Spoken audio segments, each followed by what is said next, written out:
Good morning students. आज मैं आपके लिए लेके आया हूँ कंप्यूटर सीरीज़ जो मैंने कल स्टार्ट करी थी, उससे आगे के क्वेश्चंस जो चैप्टर वाइज और टॉपिक वाइज चल रहे हैं। और आप ये देख रहे हैं कि उसमें कौन कौन से ईयर में कौन कौन सा क्वेश्चंस आया है, चाहे वो आरआरबी का हो, चाहे वो बैंक पीओ का हो, चाहे वो एसएससी का हो, चाहे वो आईबीपीएस का हो, किसी भी कंपटीशन का हो, चाहे वो एसएससी का हो, चाहे वो पीएससी में आया हो, यूपी पीएससी में, एमपीपीएससी में, राजस्थान एमपीएससी में। तो बहुत सारे ये इंपॉर्टेंट क्वेश्चंस की सीरीज जो है मैंने आपको स्टार्ट कराई है। तो चलिए स्टूडेंट्स, मैं आगे ये क्वेश्चन आपको करा रहा हूँ और एक मैसेज और देना चाहता हूँ आपको कि आज से मैं बीकॉम थर्ड ईयर के एमसीक्यूज पैटर्न के जो क्वेश्चंस हैं वो स्टार्ट करवा रहा हूँ। आज से मैं आपका सब्जेक्ट स्टार्ट कराऊंगा मनी एंड फाइनेंशियल सिस्टम। तो उसके डेली के मैं आपको 25, 30, 35 क्वेश्चन जो हैं रोज़ अवेलेबल करवाऊंगा और कम से कम 2 सब्जेक्ट्स मैं इकट्ठे लेकर के चलूँगा आपको। तो फर्स्ट सब्जेक्ट होगा उसमें मनी एंड फाइनेंशियल सिस्टम। तो धीरे धीरे मैं बीकॉम थर्ड ईयर जो हमारे सीसीएस यूनिवर्सिटी में न्यू सिलेबस आया है उसके अकॉर्डिंग मैं आपको एमसीक्यूज़ की सीरीज़ स्टार्ट कराना शुरू करूँगा। और जो अपनी नॉर्मल जो वीडियोस है कंपटीशन के बच्चों के लिए वो भी हमारी ऐसे ही चलती जाएगी। चलिए स्टूडेंट्स, तो उससे आगे क्वेश्चन हम स्टार्ट करते हैं। क्वेश्चन नंबर 19 कि कंप्यूटर के प्रोसेसर की गति को निम्नलिखित में से किसमें मापा जाता है। बहुत ही इंपॉर्टेंट क्वेश्चन है स्टूडेंट्स, कई बार एग्जाम में आया है। तो इसका करेक्ट आंसर है ऑप्शन नंबर बी, MIPS। तो एक्चुअली जो प्रोसेसर कंप्यूटर सिस्टम की जो यूनिट होती है वो डायरेक्शंस को इंटरप्रेट करके उन्हें एग्जीक्यूट करता है। और पर्सनल कंप्यूटर की जो भी कोई एफिशिएंसी होती है वो माइक्रो प्रोसेसर की क्षमता एवं गति पर निर्भर करती है कि उसकी कैपेसिटी और स्पीड कितनी है।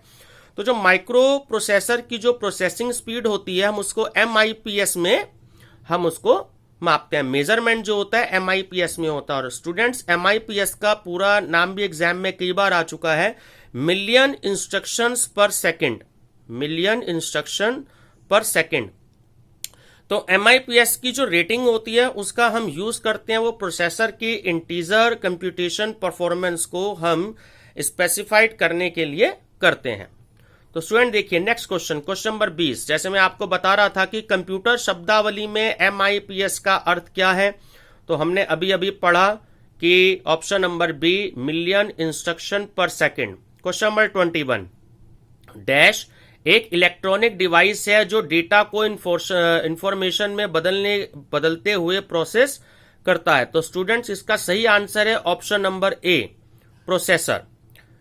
क्वेश्चन नंबर 22 कंप्यूटर की भाषा में CPU का अर्थ क्या होता है। ये हमने कल की वीडियो में अच्छे से डिस्कस किया था। आप सब जानते हैं कि सेंट्रल प्रोसेसिंग यूनिट होता है और सेंट्रल प्रोसेसिंग यूनिट जो होता है वो कंप्यूटर के मदरबोर्ड में एक लगा हुआ एक IC चिप होता है जिसे हम माइक्रो प्रोसेसर भी कहते हैं। क्वेश्चन नंबर 23 कंप्यूटर विज्ञान में CPU का पूरा नाम क्या है। तो सेंट्रल प्रोसेसिंग यूनिट। तो देखिए ये वाला क्वेश्चन कितनी ही बार पूछा गया है डिफरेंट टाइप पे कंपटीशन में, डिफरेंट लैंग्वेज में। तो स्टूडेंट सारे क्वेश्चंस मैं आपको इसलिए दे रहा हूं ताकि आपको पता लग जाए कि जो क्वेश्चंस की रिपीटेशन हो रही है वो क्वेश्चन जो रिपीट हो रहा है वो किस लैंग्वेज में चेंज हो रहा है और आंसर सबका सेम ही है। क्वेश्चन नंबर 24 CPU का क्या तात्पर्य है, आप सब जानते हैं। क्वेश्चन नंबर 25 निम्नलिखित में से किसे कंप्यूटर का मस्तिष्क कहा जाता है। तो option D, CPU। Question number 26 CPU से क्या तात्पर्य है। क्वेश्चन नंबर 27 CPU में P का पूरा प्रतीक। तो देखिए सेंट्रल प्रोसेसिंग यूनिट होता है तो आप सब जानते हैं कि A जो है वो उसका सही आंसर है, प्रोसेसिंग। क्वेश्चन नंबर 28 CPU का पूरा नाम क्या है, ठीक है। क्वेश्चन नंबर 29 कंप्यूटर का वह भाग जो उसके दिमाग की तरह काम करता है, ठीक है स्टूडेंट्स। तो देखिए कितने ही कंपटीशन में ये क्वेश्चन पूछा गया है, निम्नलिखित में से कौन सा एक पर्सनल कंप्यूटर में कंप्यूटिंग करता है। तो CPU ये इस तरीके से भी आपसे पूछ सकता है एग्जाम में, ठीक है। तो CPU सही आंसर है। क्वेश्चन नंबर 31 निम्नलिखित में से कौन मेमोरी इनपुट और आउटपुट डिवाइसेस को नियंत्रित करता है। तो इसका आंसर भी जो है वो CPU है। स्टूडेंट देखिए यहां पर लैंग्वेज जो है वो चेंज हो गई है। पहले वो बार बार अक्सर आपसे कंप्यूटर का दिमाग, ब्रेन ऑफ कंप्यूटर, इस तरीके से क्वेश्चंस को वो पूछ रहा है, लेकिन यहां पे 2 क्वेश्चन में लैंग्वेज चेंज कर दी है। ठीक है, तो आप ध्यान रखेंगे। क्वेश्चन नंबर 32, निम्नलिखित में से कौन सा एक सेंट्रल प्रोसेसिंग यूनिट का हिस्सा है? देखिए ऑप्शन नंबर जो डी है वो बिल्कुल करेक्ट है, ALU। तो जो सेंट्रल प्रोसेसिंग यूनिट होती है उसको हार्डवेयर की अगर हम दृष्टि से देखें तो उसको हम 3 पार्ट्स में डिवाइड कर सकते हैं। नंबर फर्स्ट होता है कंट्रोल यूनिट, नंबर सेकंड होता है मेमोरी रजिस्टर और नंबर थर्ड होता है ALU। तो स्टूडेंट्स एग्जाम में कई बार इसका पूरा नाम भी पूछा गया है एग्जाम में ALU का, तो उसका पूरा नाम होता है arithmetic logic unit.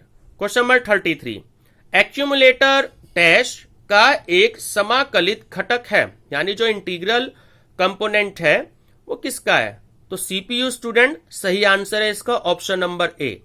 Question number 34, निम्नलिखित में से कौन सा सेंट्रल प्रोसेसिंग का पार्ट नहीं है? तो देखिए स्टूडेंट्स इसका सही आंसर है option number D, random access memory. इसे हम शॉर्ट में रैम बोलते हैं, एग्जाम में इसका पूरा नाम भी आता है। स्टूडेंट्स आपको ये जो पूरा नाम है किसी भी कंप्यूटर से रिलेटेड, इसको आपको जरूर पता होना चाहिए। हर कंपटीशन में पूरे पूरे नाम पूछ लेते हैं। क्वेश्चन नंबर 35, कंप्यूटर प्रोसेसर में निम्न भाग सम्मिलित है। तो देखिए ऑप्शन नंबर जो ई है वो बिल्कुल करेक्ट है। ठीक है, ALU कंट्रोल यूनिट और ALU ऑप्शन नंबर ई, तो ध्यान रखेंगे स्टूडेंट्स। क्वेश्चन नंबर 36, रजिस्टर में नया डाटा लिखने की क्रिया क्या कहलाती है? ठीक है स्टूडेंट्स, तो देखिए सारे ऑप्शन आपके सामने हैं। तो ऑप्शन नंबर ए स्टूडेंट्स बिल्कुल करेक्ट है इसका। CPU में रजिस्टर जो होता है वो एक छोटी जगह होती है जो प्रोसेस के समय किसी भी तरह का जो डाटा होता है, कोई एड्रेस होता है, इंस्ट्रक्शंस होता है, उसका वो बहुत थोड़े ही टाइम के लिए रखता है और नए डेटा रखने के लिए पुराने डेटा को वो डिलीट कर देता है। क्वेश्चन नंबर 37, इनमें से कौन CPU का एक अनिवार्य संगठक है? स्टूडेंट्स इंटीग्रल कंपोनेंट्स इंग्लिश में हम बोलते हैं। तो जो इंटीग्रल कंपोनेंट है, तो देखिए इसमें ऑप्शन नंबर सी, NIC बहुत ही इंपॉर्टेंट है। ठीक है स्टूडेंट्स, इसमें यहां पर क्वेश्चन में देखिएगा जो 4 ऑप्शन आपको दे रखे हैं, बहुत ध्यान से आप देखें इसमें। ठीक है, तो नेक्स्ट क्वेश्चन की बात करते हैं। क्वेश्चन नंबर 38, प्रोग्राम कंप्यूटर यानी कि PC रजिस्टर का एक अनिवार्य भाग है। तो देखिए option number C, cache memory का, बहुत ही इंपॉर्टेंट क्वेश्चन है।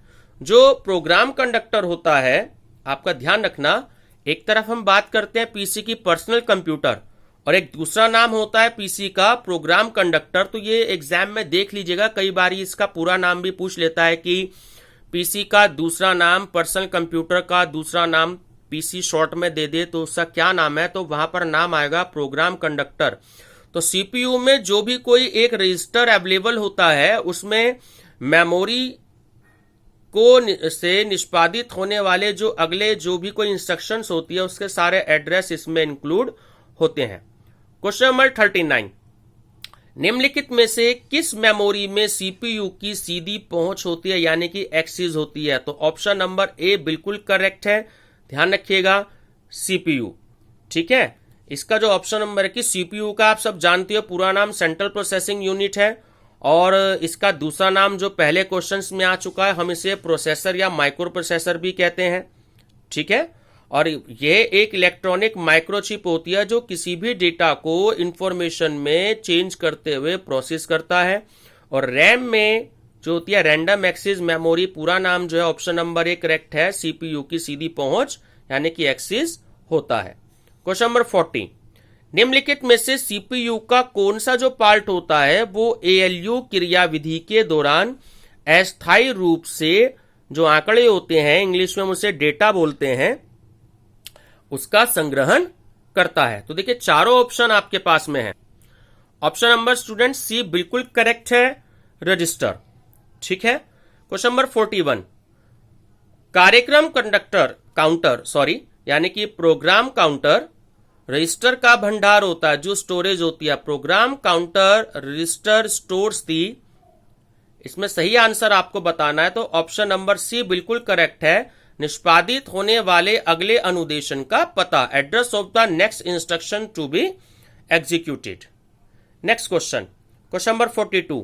कंप्यूटर की दुनिया शून्य और एक से निर्मित है, यानी कि कल मैंने क्वेश्चन में बताया था 0 और 1, तो इन शून्य और एक को भंडारित यानी कि स्टोरेज करने के लिए प्रोसेसर के अंदर फिल दी ब्लैंक है लगाया जाता है। तो क्या लगाया जाता है?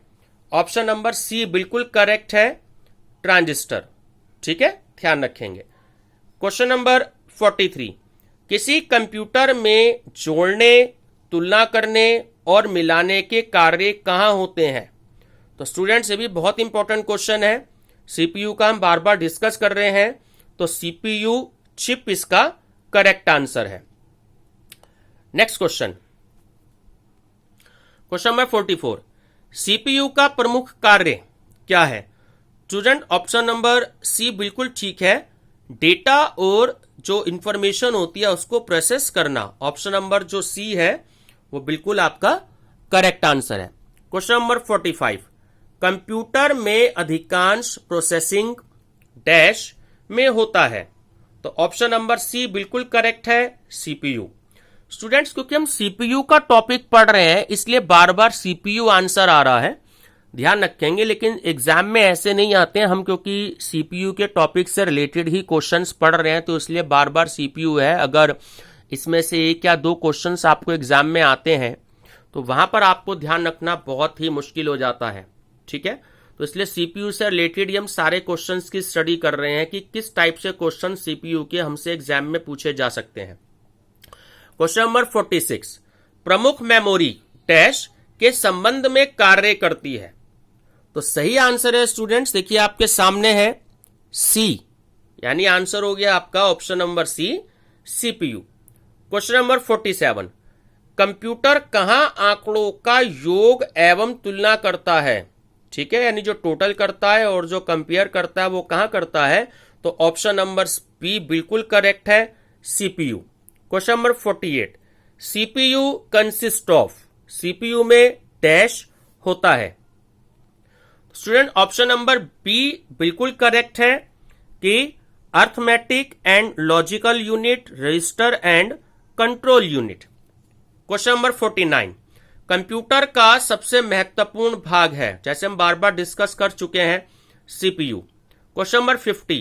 प्रोसेसर के 3 मुख्य भाग हैं, तो देखिए कौन कौन से हैं?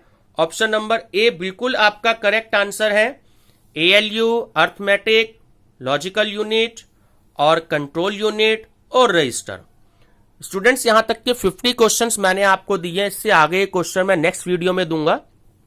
आपको वीडियो पसंद जरूर आती है, मैं आपसे बार बार कहता हूं वीडियो को आप लाइक, शेयर और सब्सक्राइब जरूर करें, क्योंकि जो है इससे मोटिवेशन मिलता है वीडियो बनाने वाले को।